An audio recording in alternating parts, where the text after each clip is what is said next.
امام ابن ابی دنیا نے حضرت ابو ہریرہ رضی اللہ تعالیٰ عنہ ہی سے روایت کیا، اس میں الفاظ یہ آئے ہیں اذا وضع المیت فی قبرہ جاءت اعمالہ الصالحہ، جب میت کو رکھ دیا جاتا ہے تو اس نے زندگی میں جتنے اعمال صالحہ کیے تھے، نیک اعمال کیے تھے، جس سے ہم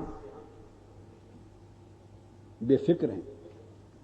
میں نے پوری زندگی، آج 25 سال گزرے، 81 سے 2006 تک پوری زندگی اس بات پر محنت کی، قلم سے بھی، تحریر سے بھی، تقریر سے بھی، عمل سے، اجتماع میں، انفرادی طور پر، تحریک میں، کل کتب، ہر چیز سے، کہ ربط رسالت قائم ہو جائے اور آقا علیہ الصلوۃ والسلام کی قدر و منزلت اور عظمت کی معرفت امت کو نصیب ہو، اور عقیدہ رسالت میں درستگی ہو، عقیدہ رسالت میں درستگی ہو، آقا کی شان کی کچھ سمجھ آ جائے، جس قدر ممکن ہے اس کی معرفت ہو جائے، حضور سے عشق اور محبت کریں، حضور کی قدر و منزلت کریں، تعظیم و تکریم کریں، ادب کریں، حضور کی نسبتوں کا بھی ادب کریں۔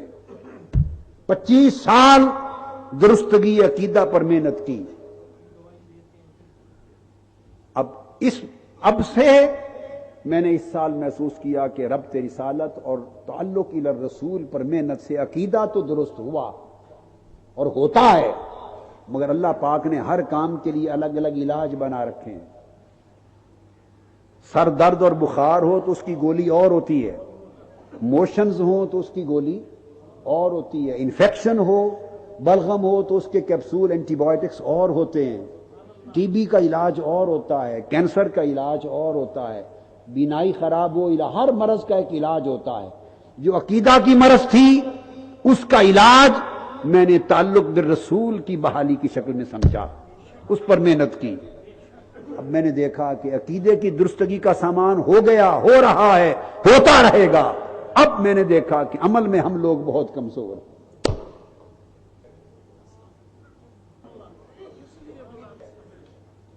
کچھ اور لوگ ہیں جنہوں نے پوری زندگی عمل پہ محنت کی، عقیدہ خراب کر بیٹھے، حضور سے اعتقاد کا تعلق توڑ بیٹھے۔ ہم نے اعتقاد پر، عقیدے پر محنت کی، عمل میں ہم امید والے ہو گئے۔ ہر کوئی توسل کا یہ معنی نکال کے بیٹھا، بیڑا ہی پار ہے، صرف توسل اور شفاعت ہی جانتے ہیں، اور کوئی شے دین کی نہ سمجھنے کو تیار ہے نہ سننے کو تیار ہے۔ بس توسل اور شفاعت، ساری زندگی توسل اور شفاعت سکھایا ہے، آپ کو سمجھایا ہے، دلائل دیے ہیں، منکرین کے منہ بند کر دیے، اللہ کی توفیق حضور کے نالین پاک کے صدقے۔ لیکن اب وقت ہے جو میں اگلے کچھ وقت میں اس پر لگانا چاہتا ہوں۔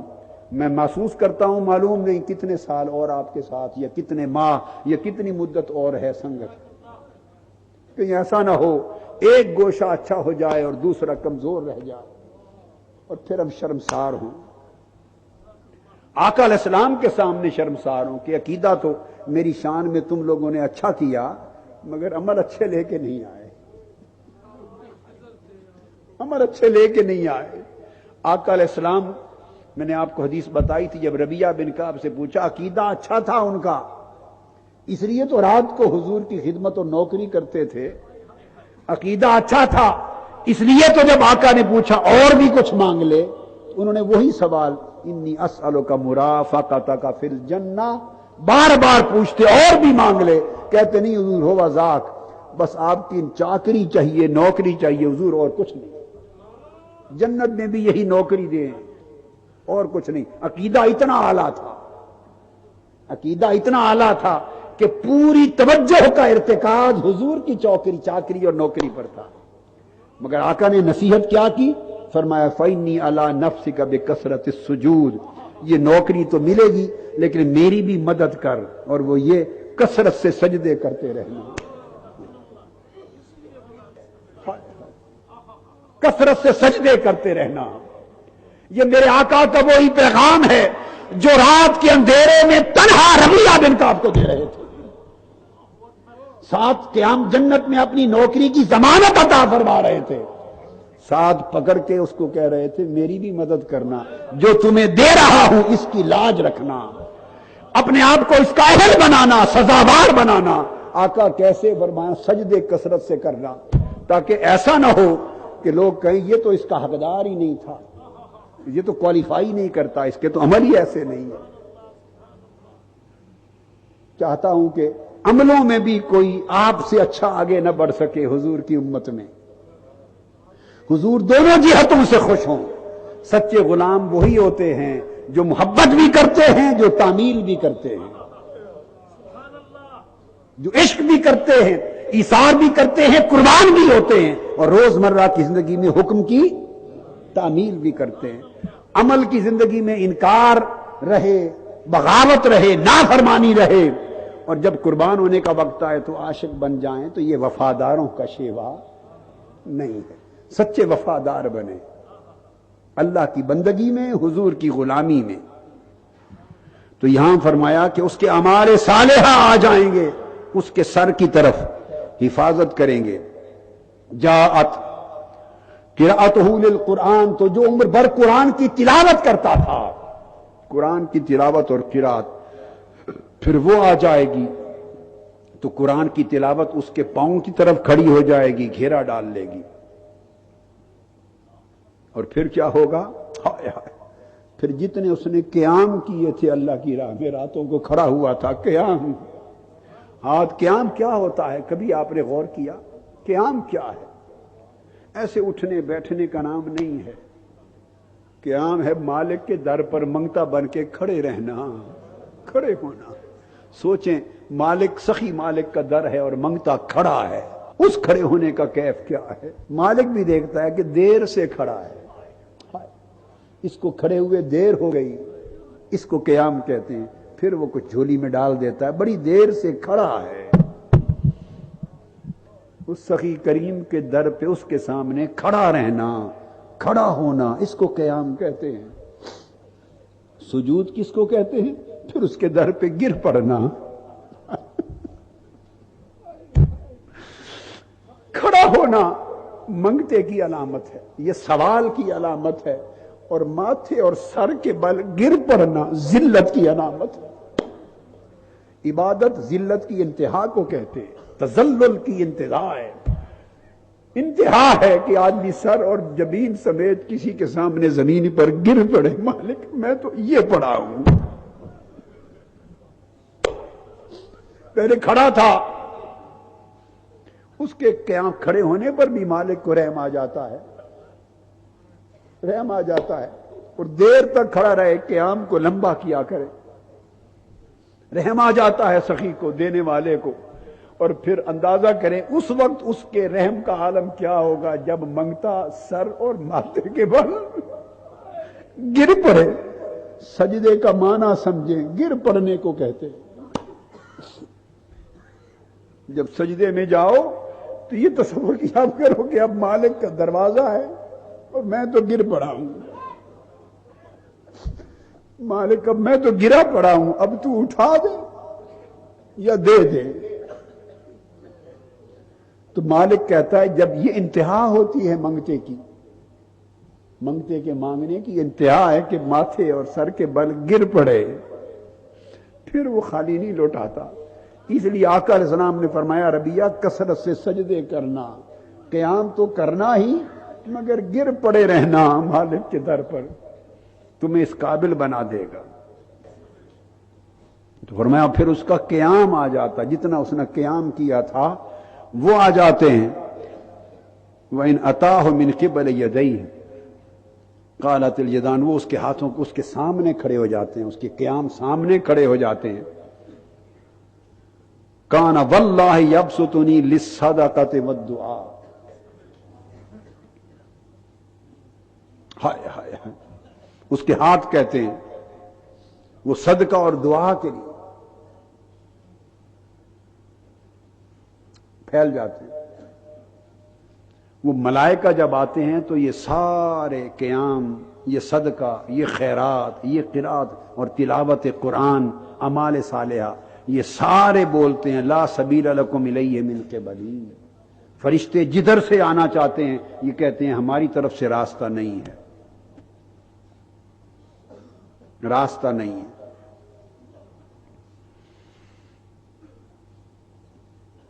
پھر اس کے بعد وہ حدیث کا مضمون ہے، اور بالآخر پھر ملائکہ جب وہ کامیاب ہو جاتا ہے قبر کے امتحان میں، وہ کہتے ہیں نم بارک اللہ لک فی مضجعک، ہائے ہائے اب سو جا، اللہ تیرے بستر میں برکت ڈالے۔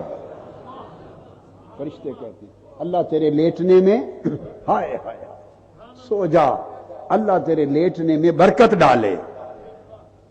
فنعم الاخلاء اخلاؤک، ہائے ہائے ہائے، فرشتے اشارہ کرتے ہیں نماز کی طرف، اس کے قیام کی طرف، اس کے سجود کی طرف، اس کے صدقہ اور خیرات کی طرف، اور اس کے اعمال صالحہ کی طرف، جن کو اللہ نے شکلیں دے دی ہیں، اور وہ اس کے دوست محافظ بن کے ارد گرد گھیرا ڈال کے کھڑے ہیں۔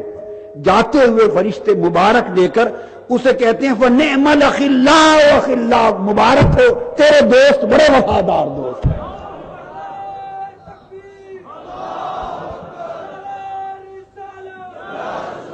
یہ تیرے اخلاء، یہ تیرے دوست احباب، اس دن نمازیں تمہارا دوست بن جائے گی، روزہ، قیام، لیل کا سجدہ، رونا، صدقہ، خیرات، امور صالحات، حسنات دوست بن کر حفاظت کریں گے۔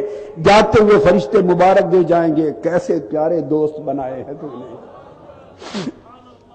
وَنِعْمَ الْأَصْحَابُ أَصْحَابُكَ، اور تمہارے ساتھی بڑے اچھے ساتھی ہیں۔ لوگوں ہم بھی ساتھی بناتے پھرتے ہیں، دوستیاں بناتے ہیں، وہ دوستیاں اور وہ ساتھ کس کام کے جنہوں نے قبر میں ساتھ نہیں آنا۔ دوستی بناؤ سجدوں کے ساتھ، ہائے دوستی بناؤ عمل صالح کے ساتھ، دوستی رکھو تقویٰ کے ساتھ، دوستی رکھو حسن کردار کے ساتھ، دوستی رکھو حسن خلق کے ساتھ، زبان کی مٹھاس کے ساتھ، دل کی نرمی کے ساتھ، طبیعت کی فراخی کے ساتھ، سخاوت کے ساتھ، یہ دوستیاں کرنے کی ہیں۔ معاف کرنے کے ساتھ، سجدہ ریزیوں کے ساتھ، عبادات کے ساتھ، حسن معاملات کے ساتھ، یہ ہیں دوستیاں۔ ہم نے بھی دوستیاں بنا رکھی ہیں۔ ہماری دوستیوں میں گپ ہے، ہماری دوستیوں میں خیانت ہے، ہماری دوستیوں میں آپس میں غیبت کا کلام ہے، چغلی ہے، شکایت ہے، شکوہ ہے، حسد ہے، بغض ہے، عناد ہے، عداوت ہے۔ کس کام کی دوستیاں، کس کام کی رشتہ داریاں ہیں؟ جب مل بیٹھتے ہیں تو غیبتیں ہوتی ہیں، جب مل بیٹھتے ہیں چغلیاں ہوتی ہیں، حق تلفیاں ہوتی ہیں، ایک دوسرے پر غصہ ہوتا ہے، مقابلہ بازی ہوتی ہے۔ لعنت ہے ایسے رشتوں پر، لعنت ہے ایسی دوستیوں پر جو قیامت میں اور قبر میں کام نہ آئیں۔ بدل جاؤ، دوستیوں کے معیار بدل دو، تعلقات کے پیمانے بدل دو۔ ارے کب وقت آئے گا؟ پہلے وقتوں میں آوازیں آتی تھیں، کسی کو چلتے ہوئے دیوار آواز دے دیتی تھی، کسی کو درختوں کے پتے آواز دے دیتے تھے، کسی کو شراب خانے سے ہی آواز آ جاتی تھی۔ فضیل تیرے بدلنے کا وقت کب آئے گا؟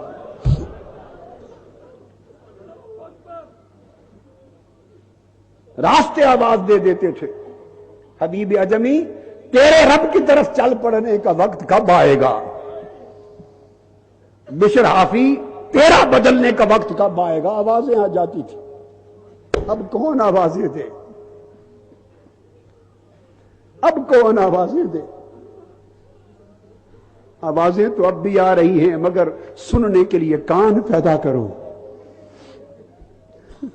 میں یہ کہتا ہوں، آپ سب سے پوچھتا ہوں، آپ کے ہم سب کے بدلنے کا وقت کب آئے گا؟ ہماری غفلت کے پردے کے اٹھنے کا وقت کب آئے گا؟ بولیے۔ راتوں کے سجدے شروع کرنے کا وقت کب آئے گا؟ لوگوں کو معاف کر دینے کے عمل کا وقت کب آئے گا؟ دل اور نفس کی سخاوت کا آغاز کب ہوگا؟ بدل جانے کا وقت کب آئے گا؟ وقت گزر رہا ہے، زندگی کا سورج غروب کے قریب ہے، اور اگر موت کا جھٹکا لگ گیا تو پھر مہلت نہیں ملے گی،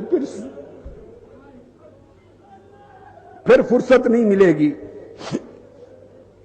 ایسے دوست پیدا کرو جو ادھر ہم ان دوستوں پر محنت کرتے ہیں جنہوں نے قبر کے دروازے پر چھوڑ کر تنہا واپس آ جانا ہے.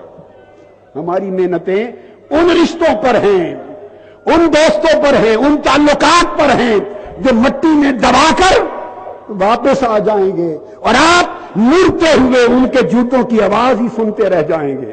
ہماری محنتیں ان دوستوں پر ہیں. آؤ آج سے ان دوستوں کا آغاز کرو جو قبر میں اندر ساتھ جائیں گے.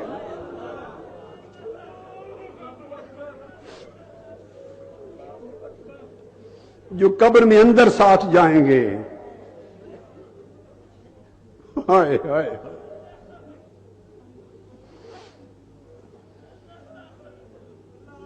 امام یافعی روض الریاحین میں روایت کرتے ہیں حضرت شقیق بلخی سے. ہائے ہائے ہائے. حضرت شقیق بلخی یہ سیدنا امام جعفر الصادق کے زمانے میں تھے. بلخ کے شقیق بلخی. ان سے پوچھا کہ بتائیں قبر کی تاریکی آواز دیتی ہے، میں اندھیرا کوٹھا ہوں، روشنی کا بندوبست کر کے آ. تو قبر کی روشنی کیسے لے جاؤں؟ فرمایا طلبنا ضیاء القبور فوجدناہ فی صلاۃ اللیل. حضرت شقیق بلخی کہتے ہیں ہم نے قبر کی روشنی کا پوچھا کہ قبر کی روشنی کہاں سے ملتی ہے، تو ہم نے اس کو راتوں کے قیام میں پایا. قبر کی روشنی راتوں کی نماز میں ہے، تہجد میں ہے، رات کے نفلوں میں ہے، رات کے اٹھنے میں ہے، رات کے جاگنے میں ہے. رات کا جاگنا قبر میں نور دیتا ہے، روشن کرتا ہے، جگمگ کر دے گا. جب جائیں گے رات کو جاگنے والے قبر میں تو دنگ رہ جائیں گے کہ ساری قبر روشن ہے. تو ہم نے راتوں کی روشنی کا پوچھا، وہ صلاۃ اللیل میں ملا. وَطَلَبْنَا جَوَابَ مُنْكَرٍ وَنَكِيرٍ. پھر ہم نے پوچھا کہ منکر نکیر کو جو جواب دینا ہے وہ کہاں سے سیکھیں؟ منکر نکیر کو جواب دینا کہاں سے آئے، وہ کہاں سے سیکھیں؟ فَوَجَدْنَاهُ فِي قِرَاءَةِ الْقُرْآنِ. تو منکر نکیر کو جواب دینا ہم نے قرآن کی تلاوت سے سیکھا، قرآن کی تلاوت میں پایا. ہائے ہائے لوگو، اب تو ساری دوستیوں کا راستہ بھی شقیق بلخی بتا رہے ہیں. یہ وہ لوگ ہیں جو دوستیوں بنا کے گئے تھے، یہ کامیاب لوگ ہیں، اچھے لوگ ہیں، اچھے سنگ تھے. فرمایا ہم نے منکر نکیر کا جواب قرآن کی تلاوت میں پایا. پھر ہم نے طلب کیا کہ قبر کا کام ہو جائے گا. وَطَلَبْنَا عُبُورَ الصِّرَاطِ. پھر ہم نے پوچھا کہ قیامت کے دن پل صراط بڑا مشکل مرحلہ ہے، اسے عبور کیسے کریں گے؟ فَوَجَدْنَاهُ فِي الصَّوْمِ. اس کو ہم نے روزوں میں پایا. روزے بول پڑے کہ ہم گزار دیں گے. وَالصَّدَقَةُ. پھر انہوں نے کہا، روزوں نے کہا میں گزاروں گا مگر میں اکیلا کافی نہیں ہوں، ایک ساتھی میں نے اور ساتھ لینا ہے. وہ کیا ہے؟ صدقہ اور خیرات. کثرت سے صدقہ اور خیرات کرو، روزے رکھو، صدقہ خیرات کرو، یہ پل صراط گزار دیں گے. ہائے ہائے ہائے. پھر کہتے ہیں آخر پہ پوچھا وَطَلَبْنَا ظِلَّ الْعَرْشِ. جب سورج سوا نیزے پر ہوگا اور کوئی سایہ قیامت کے دن نہیں ہوگا، صاحبانوں کی بات کرتے ہیں ہم، نہیں ہوگا. ہم نے پوچھا کہ عرش کا سایہ کیسے ملے، عرش کا سایہ کیسے ملے؟ فَوَجَدْنَاهُ فِي الْخَلْوَةِ. وہ ہم نے اعتکاف اور تنہائی میں پایا. یہ خلوہ اعتکاف. عرش کا سایہ کہاں سے ملے؟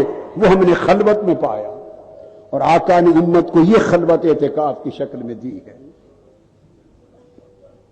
یہ اعمال جو قبر میں کام آئیں گے، جو بچاؤ کریں گے، حفاظت کریں گے، اور جاتے ہوئے مبارکباد دے کے جائیں گے فرشتوں کے مبارک ہو، اچھے دوست تیار کر کے لائے ہو۔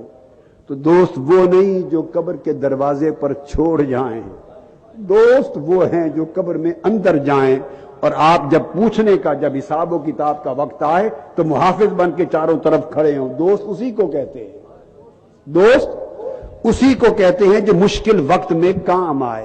جو چھوڑ کے چلے جائیں وہ دوست نہیں ہیں، دوست وہ ہیں جو قبر میں بھی جائیں، اندر بھی کام آئیں۔ اور یہ تو سارے بتا دیے، ان میں سب سے بڑھ کر ایک دوست بتا دوں، آخری بات بتا دوں، نماز کا بھی ہوا، عبادت سارے کام آنے والے ہیں، اور سب سے بڑھ کر کوئی ایسا دوست چاہیے کہ جب یہ سارے کام ہو چکے ہوں گے، انہوں نے تو فرشتوں کو آنے سے روکنا ہے نا، وہ کہیں گے اب اٹھ کے بیٹھ جا، یہ تمہارے دوست ہمیں تمہارے قریب نہیں آنے دیتے، اب تو بتا یہ ہستی کون ہے۔ اب ایک دوست اس لمحے کے لیے بھی چاہیے کہ آپ اس وقت جب پوچھا جائے تو آپ پہچان سکیں، کہیں اس سوال میں مار نہ کھا جائے۔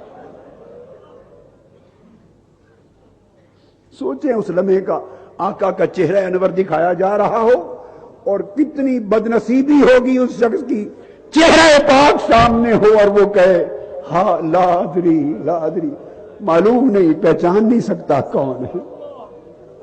اس کا کیا حال ہوگا، اس کا کیا حال ہوگا۔ ایک دوست وہ چاہیے، سارے دوست کام آ گئے، اس لمحے کسی نے مدد نہیں کرنی، نماز بھی چپ کھڑی ہوگی، روزہ بھی چپ، سب اس وقت خاموش، جب سوال ہو گیا کہ یہ ہستی کون ہے، کوئی لقمہ نہیں دے سکے گا۔ بس اس وقت کے لیے بھی ایک دوست آپ چاہتے ہیں، بتا دوں؟ بولیے، بتا دوں؟ اللہ کی عزت کی قسم، میں نے اس دوست کا بھی انتظام کر دیا ہے، آپ کے لیے کر دیا ہے، اللہ کی عزت کا قسم کر دیا ہے۔ آج آپ کو بتا دیتا ہوں تاکہ آپ اس سے دوستی بنا لیں۔ اس لمحے جب آقا کا چہرہ انور سامنے ہوگا، ایک دوست اس وقت بھی چاہیے کہ جو آپ کو پہچان کرا دے، اور وہ دوست حضور پر درود و سلام ہے۔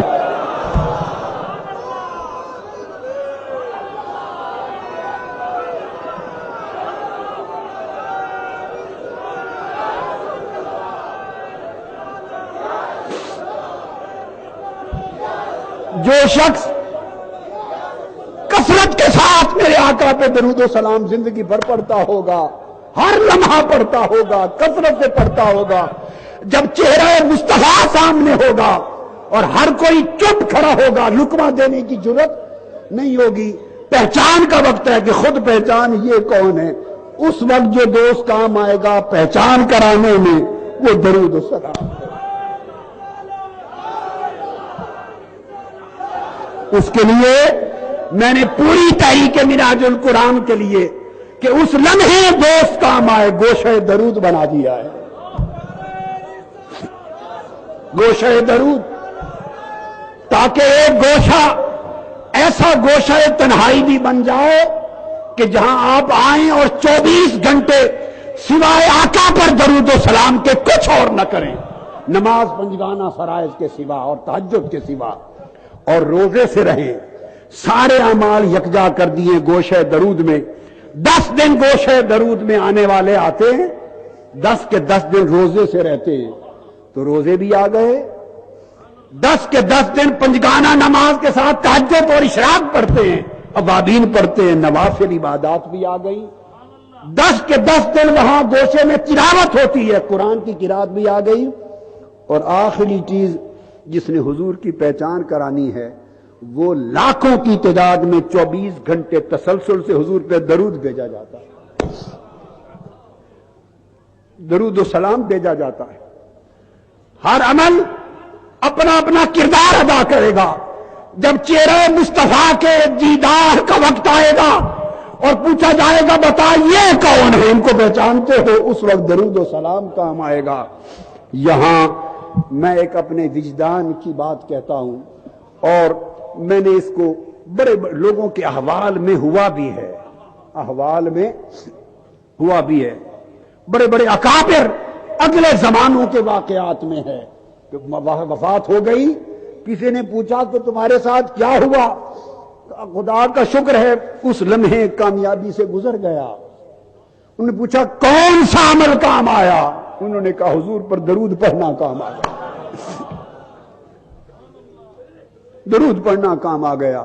اور میں بتانا چاہتا ہوں اگر کثرت کے ساتھ زندگی میں اس درود کے عمل کو 10 دن آئیں، سارے کام صرف حضور کے درود و سلام کے لیے چھوڑ دیں، اس نیت سے آئیں کہ 10 دن رات جا کے صرف حضور پہ درود و سلام بھیجنا ہے، کیا ہوگا؟